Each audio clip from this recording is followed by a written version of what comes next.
इन दोस्तों, तो चैप्टर 4 हम लोग पिछले वीडियो में कंप्लीट कर चुके हैं। अब हम लोग चलिए चैप्टर 5 का जो है सॉलिड स्टेट फिजिक्स, ठीक है। उसके बाद हम लोग नेक्स्ट लेक्चर में चैप्टर 6 कर लेंगे। तो चलिए देखते हैं question number 1। In the context of solid state physics the free electron theory primarily deals with.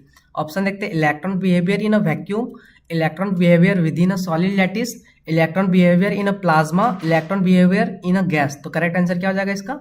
Option number B, electron behaviour within a solid lattice. Question number 2, which of the following best describe diffusion current in a semiconductor. Option देखते हैं movement of electron due to an applied electric field, movement of charge carriers due to a concentration gradient, movement of charge carriers due to an external magnetic field, movement of charge carriers due to a temperature gradient. तो इसका correct answer क्या हो जाएगा? Option number B, that is movement of charge carriers due to a concentration gradient. ठीक है, तो question number 3 देखते हैं। The Fermi energy represents the energy level eight which. Option देखते हैं all electrons have zero energy, the probability of finding an electron is 50%, electrons have their maximum energy at absolute zero. Option number D, half of all available electron energy levels are occupied at absolute zero। तो correct answer क्या हो जाएगा इसका? Option number D, half of all available electrons energy levels are occupied at absolute zero।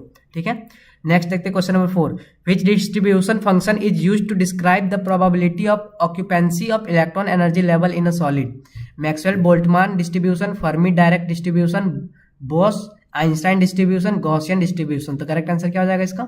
Fermi direct distribution. ठीक है, question number 5। The formation of allowed and forbidden energy bands in a solid is primarily govern by interatomic forces, electron interaction, quantum mechanical principles, या फिर external electric field. तो correct answer क्या हो जाएगा इसका? Option number B, that is quantum mechanical principles.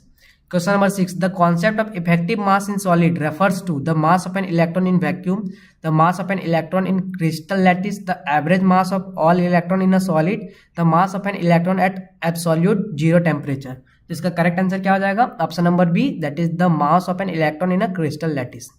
Question number 7। The Hall effect is a phenomenon that occurs when. Option देखते हैं electric current flows perpendicular to a magnetic field, electric current flows parallel to a magnetic field, charges carrier experience a magnetic force perpendicular to both electric current and magnetic field. Option number D, charge carriers experience a magnetic force parallel to both electric current and magnetic field. तो इसका correct answer क्या हो जाएगा? Option number C, charge carriers experience a magnetic force perpendicular to both electric current and magnetic field. Question number 8। In semiconductor physics the Fermi level represent. Option देखते हैं the energy level of electron at absolute zero, the highest energy level in a semiconductor, the energy level where the probability of electron occupancy is 50%, the energy level where the valence band and conduction band meet. तो correct answer क्या हो जाएगा इसका? Option number C. ठीक है, question number 9। Direct band gap semiconductor are characterised by a smaller energy gap between the valence band and conduction band, an indirect transition between the valence band and conduction band, a strong emission of light when electrons transition between bands, weak absorption of light when electron transition between bands। तो इसका correct answer क्या हो जाएगा? Option number C, that is strong emission of light when electrons transition between bands. ठीक है, next देखते हैं question number 10। Which of the following is a key principle behind the operation of solar cells. Option check करते हैं thermionic emission, photo electric effect, component scattering, Stark effect. तो correct answer क्या हो जाएगा इसका? Option number B, that is photo electric effect. Question number 11। The drift velocity VD of charge carriers in a semiconductor is given by the formula. Formula देखिए क्या क्या है इसमें। ठीक है, तो देखिए इसका ऑप्शन क्या है? Drift velocity equal to mu E, drift velocity equal to E by mu, V D equal to 1 by mu E, V D equal to mu by E. तो करेक्ट आंसर क्या हो जाएगा इसका? Option number A, that is drift velocity equal to mu into E. ठीक है, देखते हैं question number 12। The Hall coefficient R H, R जो है एच जो है ना नीचे आर एच, ठीक है, is defined as the ratio of electric field to current density, voltage to magnetic field strength, magnetic field strength to current density, voltage to charge carrier concentration. तो correct answer क्या हो जाएगा इसका? Question number C, option number C, magnetic field strength to current density. ठीक है, question number 13। The conductivity of a semiconductor is calculated using the formula. देखिए इसका, देखिए कौन सा फॉर्मूला करेक्ट होना चाहिए? इसका देखिए ऑप्शन नंबर ए करेक्ट है। ठीक है, इसको आप लोग एक बार अच्छे से देख लीजिएगा। Question number 14। इसी तरह का क्वेश्चन मिलेगा आप लोग को। ठीक है, मैक्सिमम फॉर्मूला बेस्ड या फिर कुछ ट्रिकी सा। The efficiency of a solar cell is given by the formula. देखिए कौन कौन सा, देखिए ऑप्शन ए चेक कीजिए, बी सी डी, तो इसका करेक्ट आंसर क्या हो जाएगा? Option number A, that is efficiency equal to P max by A. Question number 15, the energy of a photon E is given by the formula E equal to H C by lambda equal to H F equal to M C square equal to H C by F. तो correct answer क्या हो जाएगा इसका? Option number B, that is E equal to H F. ठीक है। Question number 16, in an extrinsic semiconductor if the number of donor atom exceed the number of acceptor atom the material behaves predominantly as a p type semiconductor, n type semiconductor, insulator या फिर conductor। तो इसका correct answer क्या हो जाएगा? Option number B, that is n type semiconductor। Question number 17, the effective mass of charge carriers in a semiconductor, option देखते, is always equal to the mass of an electron in vacuum, can be greater or smaller than the mass of an electron in vacuum, is always equal to the mass of a proton in vacuum, remains constant regardless of the material properties। तो correct answer क्या हो जाएगा इसका? Option number B, that is can be greater or smaller than the mass of an electron in vacuum. Question number 18, in a solar cell the open circuit voltage is directly proportional to the intensity of incident light, the temperature of the surroundings, the band gap of the semiconductor materials, the surface area of the solar cell। तो correct answer क्या आ जाएगा इसका? Option number C, that is the band gap of the semiconductor materials. Question number 19, which of the following materials exhibit the highest electrical conductivity at a room temperature. Option देखते हैं, silicon, germanium, copper, glass. तो correct answer क्या हो जाएगा इसका? Option number C, that is copper.